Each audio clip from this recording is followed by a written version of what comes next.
Hello, beautiful people, and welcome to Drawing Down the Stars. I'm Snappy, and thank you for joining me for our live tarot reading today, September 21st, 2024. It's a beautiful evening. It's a beautiful evening.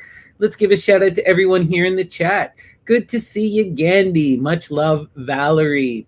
Good morning, Taz. Good to see you, Nakosmas. Foundation, hi. Good to see you, Our Dying Sun.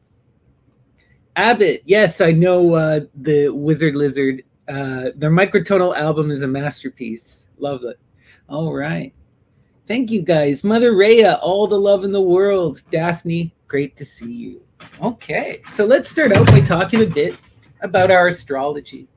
So we're still in the moon in Taurus. That's that deeply stubborn, grounded earth energy, that embodied energy that is really into that physical pleasure and physical fulfillment.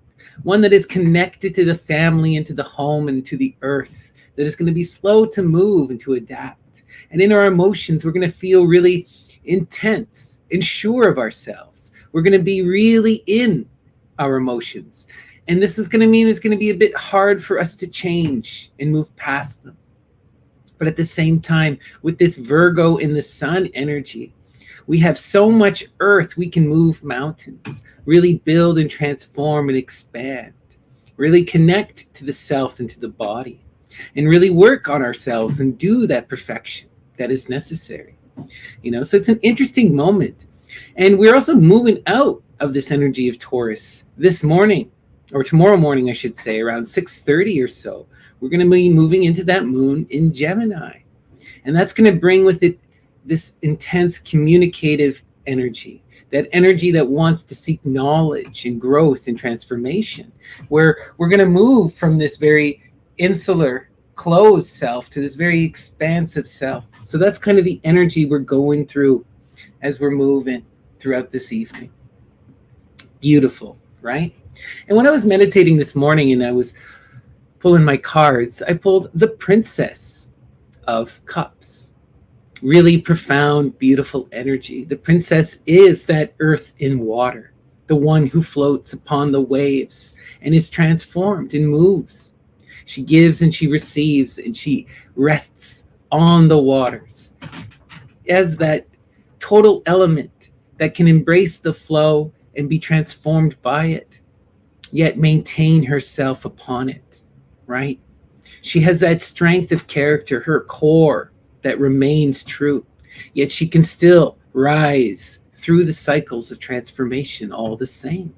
And that's the energy. We want to be that island that floats upon the water. You want to be able to flow and adapt, but maintain that core of the self, that connection to who we are, that helps us to persist throughout the cycles of change, right? Beautiful, beautiful energy. And I wanted to read for you guys another one of my favorite poems by Hilda Doolittle, who, with Madison Kawine, is definitely my favorite poet. And later tonight, Graham and I are going to be diving deep into her epic, Helen in Egypt, which is an amazing text where HD reimagines the Helen story from Helen's perspective. And utilizing her ability as a translator brings so much to bear upon her version, from translations of Stesichorus to Euripides and other texts. It's one part reimagination, one part going to the depths of the tradition. We're going to have so much fun there.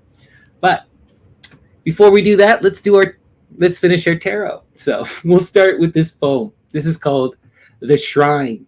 She Watches Over the Sea by HD. Are your rocks shelter for ships? Have you sent galleys from your beach? Are you graded a safe crescent where the tide lifts them back to port?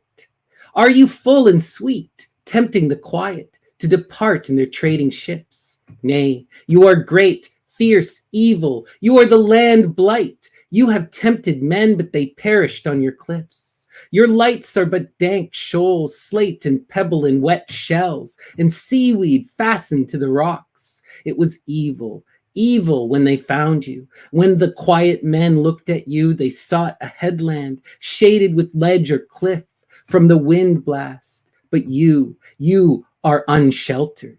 cut with the weight of wind. You shudder when it strikes, then lift.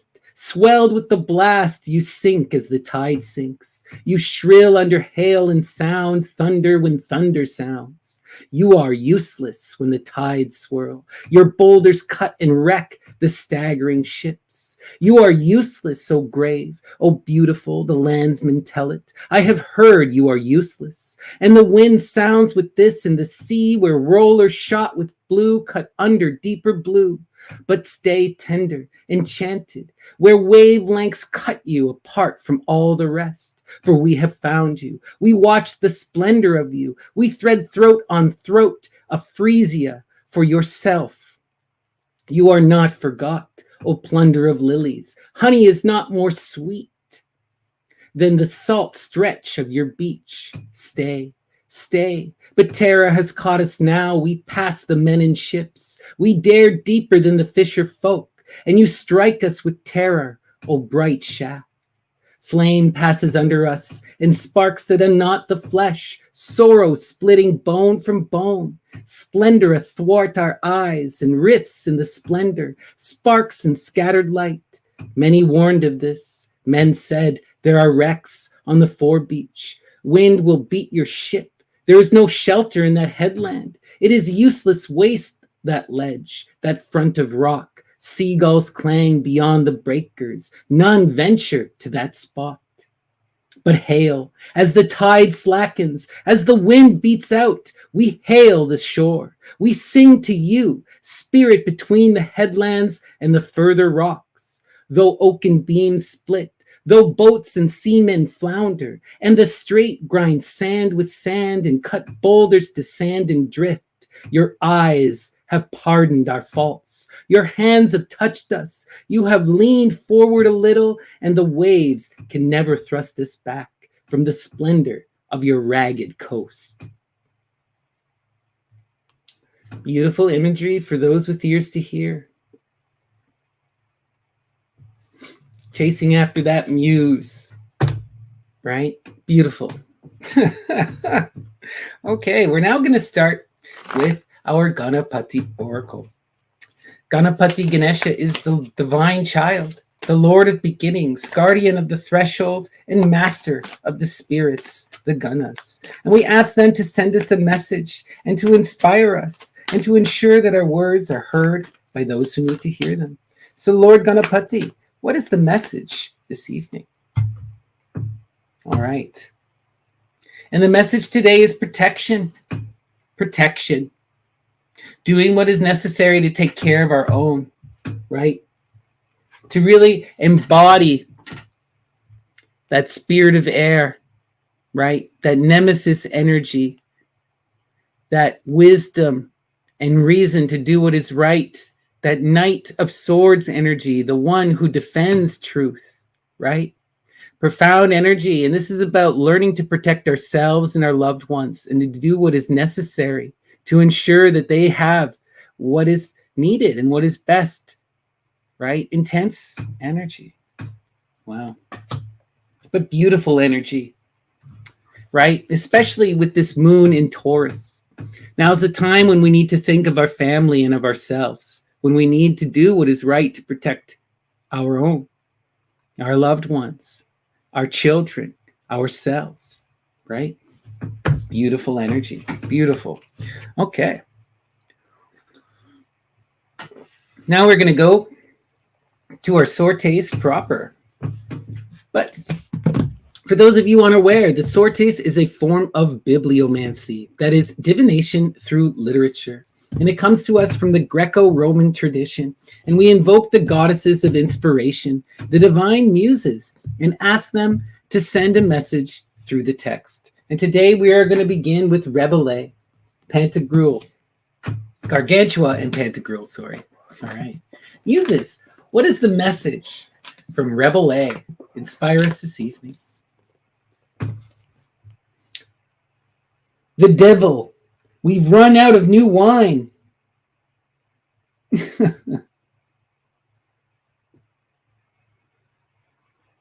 Wow. The devil. We've run out of new wine. Germinavit redix Oh my gosh.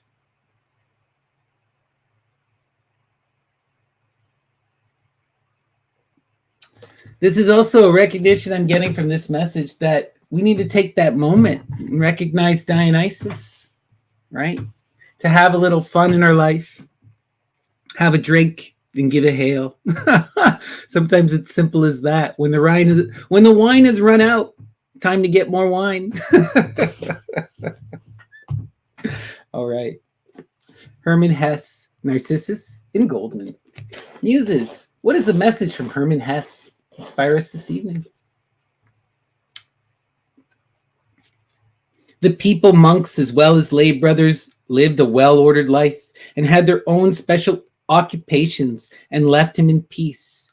But the trees of the courtyard knew him, the portals and windows knew him, the mill and the water wheel, the flagstone of the corridors, the wilted rose bushes in the arcade, the stork's nest on the refectory and the granary roofs. From every corner of his past, the scent of his early adolescence came toward him, sweetly and movingly.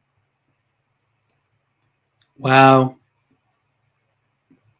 Even when we are unknown in the place, we are known by the nature, especially if you've been there before. The world reacts to our presence.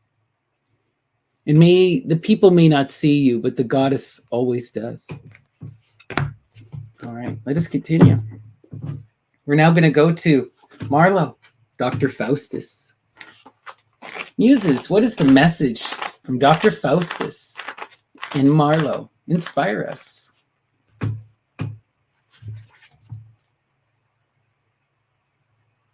Having thee ever to attend on me, to give me whatever I shall ask, to tell me whatever I demand, to slay mine enemies and aid my friends, and always be obedient to my will.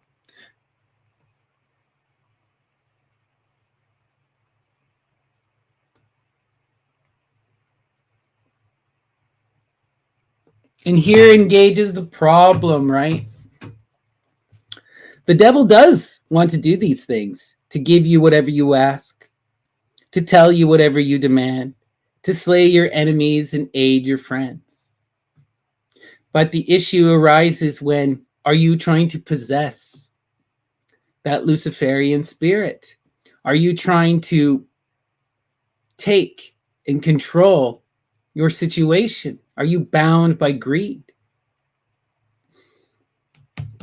The devil only gives you what you want. It is us who make the mistakes. It is us who invoke the destruction upon ourselves through that greed, through that possessive nature, through those demands, through reducing that beautiful Luciferian spirit into nothing more than a servant. Right? Let's continue. Goethe, Faust. Muses, what is the message from Faust? Inspire us this evening.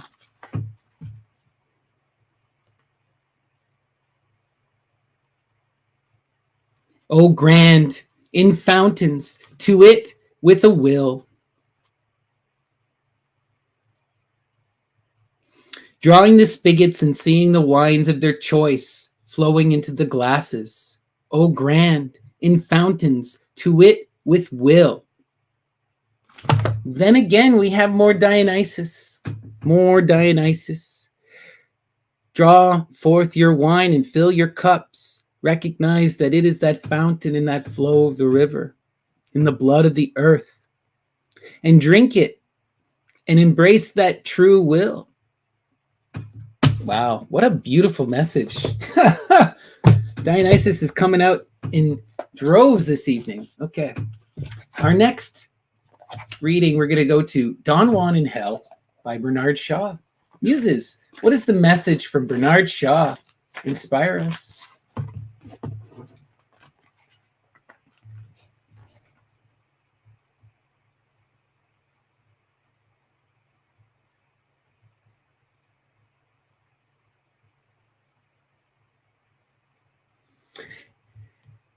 And are you happy here? No. And that is the enigma on which I ponder in darkness. Why am I here? I, who repudiated all duty, trampled honor underfoot, and laughed at justice. Well, this is the irony. Why are you here? I repudiated all duty, trampled honor underfoot, and laughed at justice. That's a good reason. Those are good reasons, are they not? Are they not? This life, in many ways, is about learning to take responsibility, learning to grow up, and to have the strength to go and persist through the cycles, to handle the experience, right? If you can't embrace justice, if you trample and repudiate all responsibility and discipline, of course you're going to wind up right back here. Okay, 10 Plays by Euripides. Muses, what is the message from Euripides? Inspire us this evening. Where is the young lady? Where is my mistress? The child of Agamemnon, whom I once reared.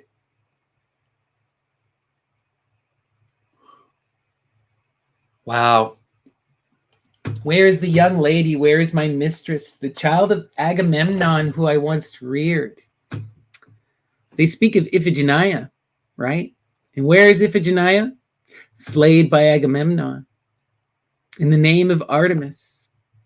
But as we know, she is taken in that last minute, transported where she becomes enthroned with Artemis in Tori at the temple of Artemis. She becomes the grand priestess.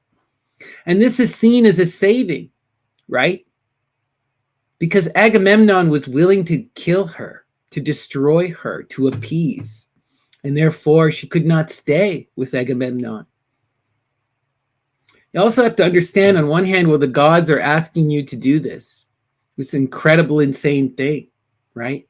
It's that in the Greek world, in this world, to sacrifice your child is the greatest sin imaginable, right?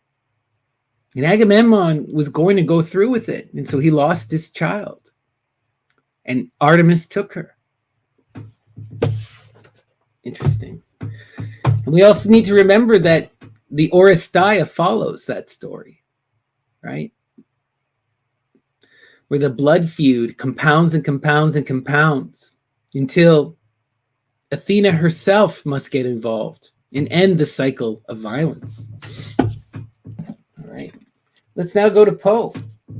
Okay. Muses, what is the message from Edgar Allan Poe? Inspire us this evening.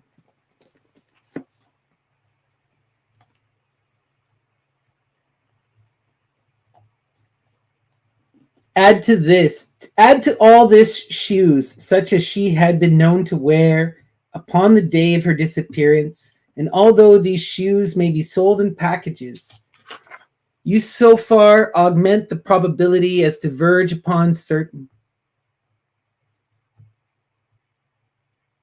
What of itself with no evidence of identity becomes through its corroborative position proof most sure. This is interesting. You know, I was talking to some friends today on the Discord about this idea of the image, the creation of the idol or the eidolon, right? That image that exists outside of time, that true idea or ideal, that divine form that we access through the daemons, right? Through the daimons and through that engagement. We have to create and engage with that image, right? And recognize that there are different parts of the image. What a divinity wears, even the shoes, can be part of this, right?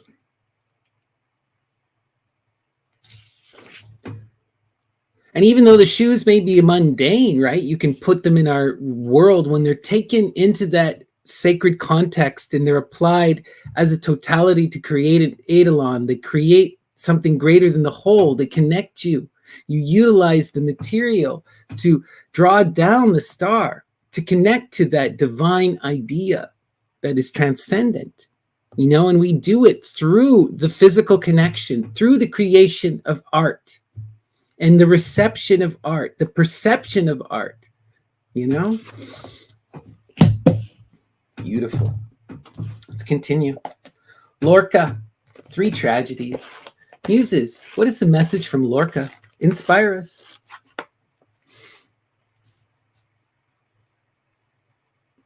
From where do you come, my love, my baby? From the mountains of icy cold. What do you lack, sweet love, my baby?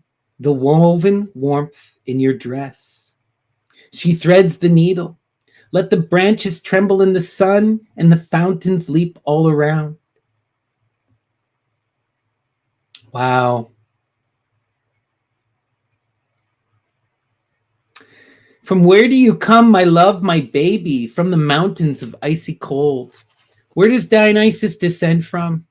The mountains of icy cold. Nisus, Dionysus, right? The god of the mountain. What do you lack, sweet love, my baby? The woven warmth in your dress. What does the great mother, that Rhea energy, do? She weaves and creates the divine flow. She is the weaver, the unfolder, the creator, the one who builds that massive pattern that stretches across time, in which we are all but stitches. She threads the needle and woves Dionysus into her warmth. Let the branches tremble in the sun and the fountains leap all around. Wow. Wow, wow, wow. So beautiful. It's about creating and being a part of the tapestry and engaging together in that beautiful unfolding. Let's continue. We're now going to go to Lord Byron. All right. Muses, what is the message from Lord Byron? Inspire us.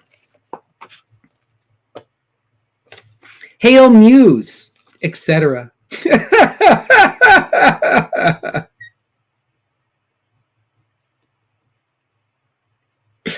Oh, that is funny. Hail Muse, etc. Because so much is implied in that statement, and that statement has a profound thing, right? Following the hailing of the muse, you invoke the muse and you ask, right? What do you wish the muse to tell? If you look at the great poetry, the playwrights or the writers usually ask the muses to help them tell a tale, to unfold a story, right? And it's pretty apt that in a parody, right, with Don Juan, you're going to have hail muses, etc., etc., etc.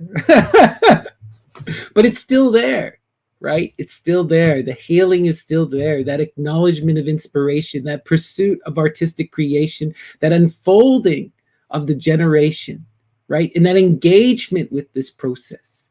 We don't just tell a tale. We ask the muses for inspiration. And then we tell our tale, right? Even Don Juan, in his crassness, hails the muses. Okay, the poems of W.B. Yeats. Muses, what is the message from Yeats? Inspire us. Beloved, having dragged the nets about us and knitted mesh to mesh, we grow immortal. And that old harp awakens of itself to cry aloud to the gray birds and dreams that have had dreams for Father, live in us. Oh my gosh. We are getting it so hard today. Dionysus and the mother again. Listen, beloved, having dragged the net about us, the net, and knitted mesh to mesh, we grow immortal. We grow immortal as part of the weaving, as part of the net, as part of that tapestry. And that old harp awakens itself. The song, the harmony, the playing and flowing with that Rhea, to cry aloud to the gray birds and dreams. The birds, right, are the maenads, and dreams, right? This is about imagining a new reality and going into generation, giving birth to the new cycle. Dionysus is of that dream, right? They have had dreams for Father live in us. Dionysus is that Father, right? The sower of ions. And he lives in us, in that unfolding of the tapestry that the great mother creates, right? It is that connection between the two. Beautiful, beautiful, beautiful, beautiful, right? Dionysus is the dream, and Rhea Sibylle is the weaver of dreams. Watch fiends and rack screams, Antonin Artaud. All right. Muses, what is the message from Artaud? Inspire us.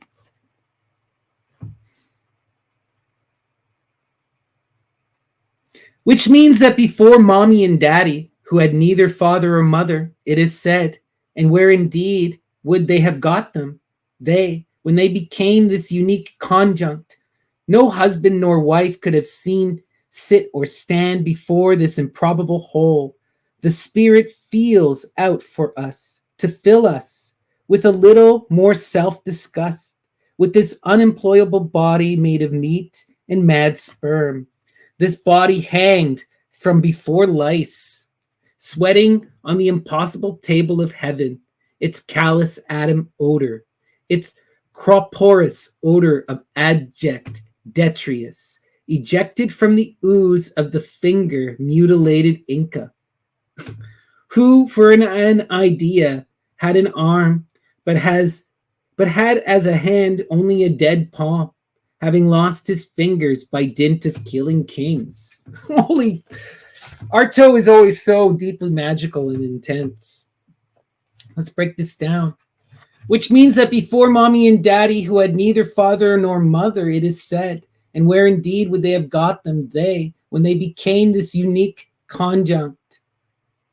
When they became this unique conjunct, Phanes, Hermaphroditus, Adranahari Ishvara, the divine androgyne, the Rebus.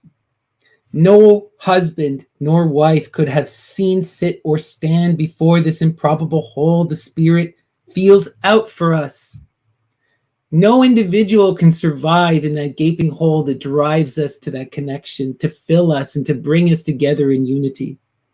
With a little more self-disgust, with this unemployable body made of meat and mad sperm, this body hanged from before lice, sweating on the impossible table of heaven, its callous atom odor, its corpus odor of abject detritus, ejected from the ooze of the finger mutilated Inca. What this is about is also recognizing that out of the decay and the disgust, out of that breakdown and the violence, right? There's this coming together and then there's a separation, right? Both are true, and either extreme is not desirable. When you have that extreme, right, of coming together, you create so much filth and decay. And then you see what rises out of that decay is that great force of reaping. And in this, Artaud connects it to that mutilated god, the Inca god who has his hand destroyed for fighting and dethroning kings. This is Saturn energy.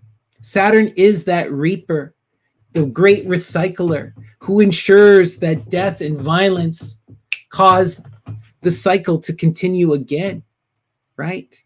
That's Dionysus. Dionysus is that destructive force, right? He is Pluto. Wow. And that force that rejects tyranny, that rejects that ultimate strive to unity, that prevents us from falling into that absolute stagnation, you know? There's beauty in coming together and forming those communities. That's how we grow. That's how we thrive. That's how we create art. That's how we survive and move and grow. But we must also be terrified of this, because that unity, that conformity, that push towards the mono also is our greatest threat. It'll lead to stagnation. It'll lead to absolute conformity and degradation, limiting of the self until nothing grows, right? That Saturnian energy can turn vile and becomes an absolute consumer and prevents any change, right? We have to constantly be in flow. You don't want to move to either extreme, you know? Beautiful. Neither that Apollonian uniter nor that absolute Dionysian destructor. But right now, in this moment, we need to recognize where we're at in our own lives and the message from the muse. And it's clear in this moment, Dionysus is the one providing us with the message that we should be listening to. So we're going to do one final sortes and get some clarity on this. All right. So we're going to go to The Three Musketeers by Dumas. Muses, what is the message from Dumas? Inspire us.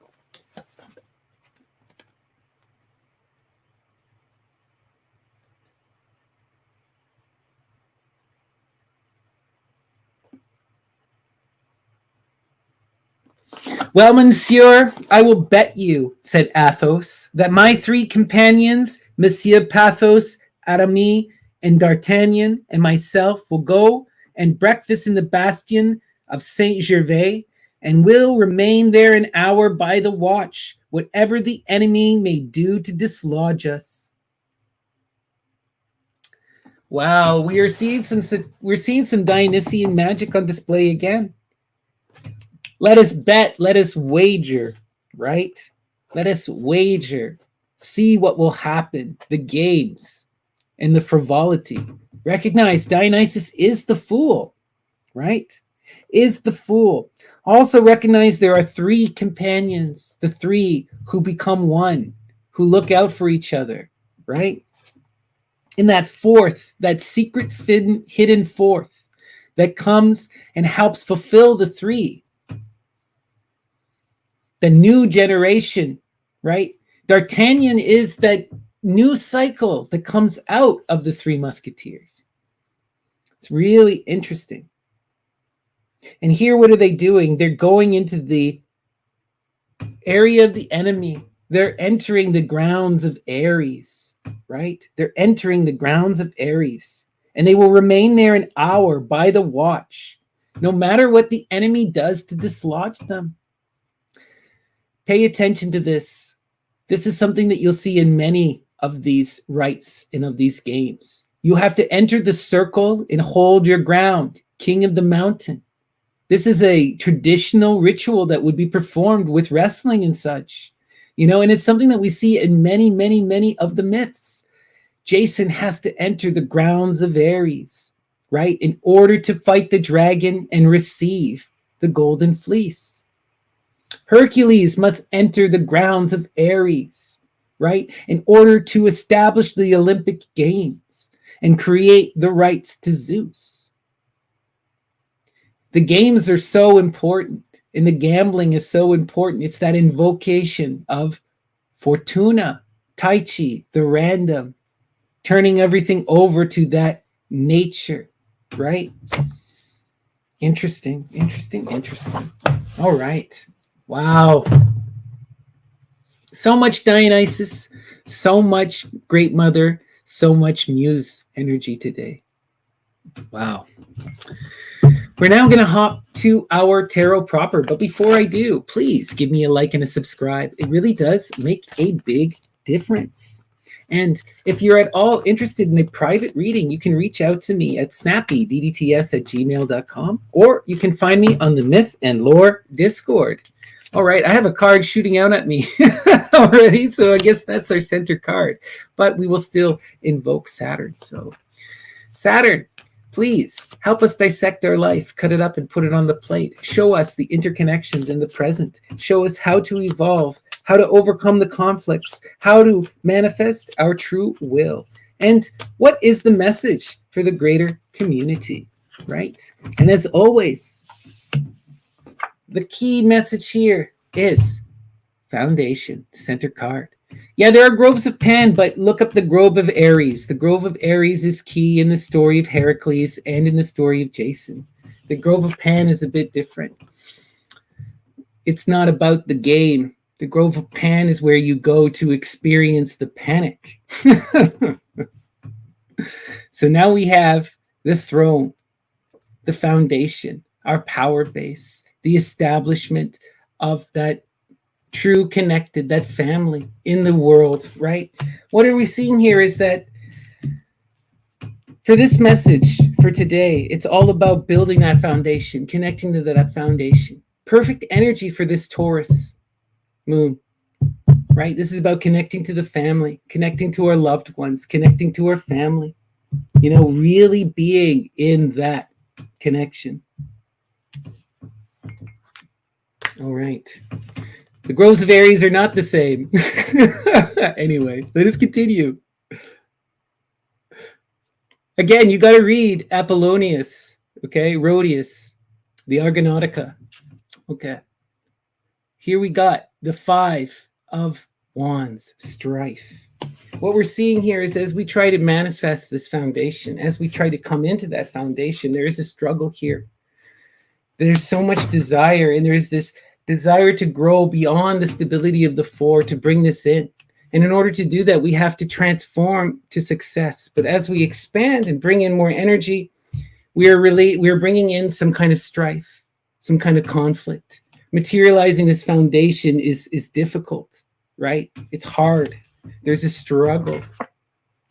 Yeah. And part of the struggle is about learning to take care of and provide for that divine child, the princess, right? That new birth, that new project, that new growth within the earth. The princess of discs is that earthiness of earth, that perfected virgin, that Diana in the flesh, right? That being of grand transformation. We saw her energy yesterday as the main force of the reading. Connected to this strife, into this foundation, what I'm seeing is that there is difficulty in providing. There is stress about being able to be in this power, to have the success needed to raise and can provide for her. So there is conflict that is arising as we try to give her all of the love that she needs. Wow, let's see where this is going. We drew that Princess of Cups, and here she comes. Again, connected to this power foundation, right? So what this foundation is coming together in order to provide for these children, these new beginnings, right? The Princess of Discs, she's that earth upon the water, as we've discussed, the one who flows and transforms, who goes with everything, right? As that watery energy. And again, like the Princess of Discs, she must be nourished. She must be provided for. She must be loved, right? These energies must be cared for, otherwise they cannot grow to their full potential. But if we engage with them in that loving energy, they can transform and become the knights or the queens or the emperors or the empress, or even greater still, the universe. The sky is the limit. And connected on our other side of our Princess of Cups, we have the work. Having to do that hard work of transformation. Having to do what is necessary to provide, right? And to sustain and to control and to give. And what I'm seeing here is that she needs us to work. We have to build with her. We have to provide for her. We have to be that one who can give. Yeah, wow. Interesting. We're seeing all these princess energies, and then we're seeing us show up as that Knight of Discs. As that Knight of Cups. This is beautiful energy. The Knight of Cups is the one who moves out into the world, who has love to give and love to receive, is in that reciprocal flow, can be that great provider. And we have them at the corner connected to both of these children. Right? And the Knight is that responsible energy that can protect and take care, can provide that cup, can be that lover who cares, right? Beyond powerful energy. Wow. Amazing. And we have to do the work and take responsibility and engage with these energies from that mature Knight to be able to protect and to provide for them. Where's this energy going? Yeah. We have the failure to materialize, to expand. Again, we're seeing this energy of the past come up. As we try to recreate and build a new foundation, as we try to become this mature person and take responsibility, we are plagued with the past and the failures that have happened before. But this is an energy that is not here in the present. This is an energy that is painful because we recognize that we built the tower wrong and the tower collapsed because of our own actions, because of our own inability to sustain it, And that is a painful energy to have to deal with. And look, we have to learn to accept and be at peace with that past, with those previous failures, right? And recognize that we are moving in a new direction, that we are building in a better way, right? We are learning from our past mistakes. We cannot let the past haunt us. We want to be in that peaceful energy of understanding, of shared perspective, right? If we're going to also take care of and manifest this foundation of being that force that takes care of and raises the children, then it needs to be through shared perspective. And the peace is the two people coming together for that understanding, who can see clearly what the failure is about, right? Who can see clearly what is needed to build the foundation, and who, with that peace, can have the energy to protect and take care of the children, which is always incredibly difficult, beyond difficult, right? Yeah. And this is all energy that is happening fast: transformation, movement, passion, coming in quick. This is something we've been working towards, we've been manifesting, and that's partially why the failure is also coming present here, because we are feeling the pressure of transformation as we move into this new energy, this new building, this new foundation, right? All right, I'm going to flip my camera and we'll take a full look at our Saturn square. But before I do, please give me a like and a subscribe. It really does make a big difference. It boosts everything in the algorithm. And if you're at all interested in a private reading, you can reach out to me, snappydts@gmail.com, or find me on the Myth and Lore Discord. All right, let's take a look. So here's our full square. So we need to do the work that is necessary to be able to provide for her. And there is stress and frustration here, in this not showing up in the energy we want, not being in that powerful success. But if we continue in the work, if we are at peace with the moment, we can transform this 5 of Wands into the 6. It's only one away from the 6. We just need to be in that passionate mode. We need to see things clearly, and we need to keep manifesting and doing the work necessary to build that foundation for her sake, right? And look here. We are building the foundation. We are creating a new loving relationship, giving birth to a new child, a new way of being. But we are plagued from reflections of the past failures, past mistakes. When we see that kind of energy, we need to reflect upon it so that we can understand how to truly build that tower in a way where it no longer will fall, right? We need to learn from our past mistakes, but we cannot be defined by them. We must be at peace and understand things clearly from shared perspective, right? And we must look and build in a new way with understanding gleaned from that peace, from those shared perspectives, for her sake, right? To take responsibility. The foundation is necessary to be able to provide for these divine children, right? And then here, that Princess of Discs, right? That new energy in the earth, that earthiness of earth, that's causing us to take responsibility, to become that loving provider, the one who goes out in the world to give and receive in equal measure, right? And this is movement energy, swiftness, coming in quick, pursuing that love and moving towards her to fulfill that role, to fulfill that father, that provider, that carer role. Beautiful, beautiful energy. Wow. Let's do our crosses, our first cross. Yeah. As we build this foundation and we take on this new role, this new responsibility as that one who can provide and protect, as that one who goes out into the world for that pursuit of loving and emotional support and caring. We have to be at peace with this. You know, in some ways, this is going to be a lot of responsibility and a lot of change. And change is always something that causes stress, especially when this is something we've tried before and weren't able to succeed at. And what I mean by this is that maybe we had previous relationships or previous connections, previous attempts to build this foundation with another person, to create these divine children and provide for them as that loving, responsible adult. But in previous instances, there was an inability to expand, to grow, and that tower came down. And now we are beginning anew from a new power foundation. But the key to this one is to manifest that peace, to do the work that is necessary, to pursue this with the full intensity of that loving, fiery passion, and to move towards it. You know, we have to do the work and we have to move.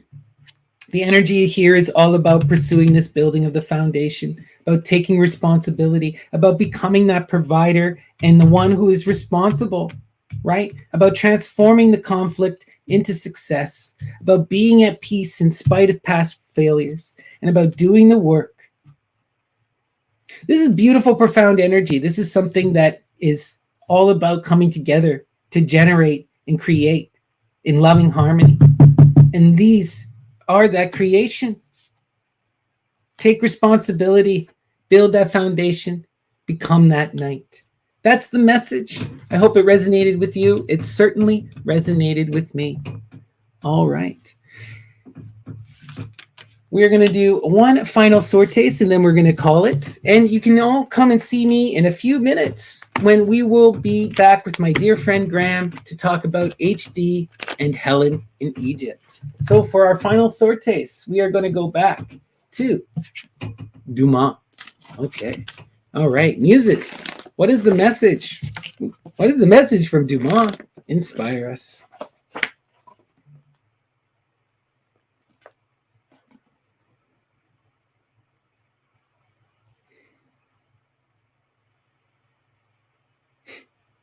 My first husband, cried Milady, looking at Lord de Winter with eyes almost starting from their sockets. We are seeing that energy of the past and that pain that it brings. My first partner, that force of winter, that cold and callous one. This new engagement, this new building of the tower is not your previous connection, right? We can have multiple people in our lives. We can grow and transform. We are in that constant state of flux, and our partners either grow with us or we move beyond them. That's just how it is. And in this sense, you moved beyond your first and you're moving towards another. Someone who isn't that cold winter energy, right? And we have to learn to let go of that past and those mistakes and the anger and the pain that that cold energy brought. Wow. That's the message, everyone. Peace and love. Thank you so much for joining me. And I hope I will see you again in 10 minutes for our Searching for Dragons episode on Hilda Doolittle, where we discuss her epic Helen in Egypt. Take care, everyone. Much love.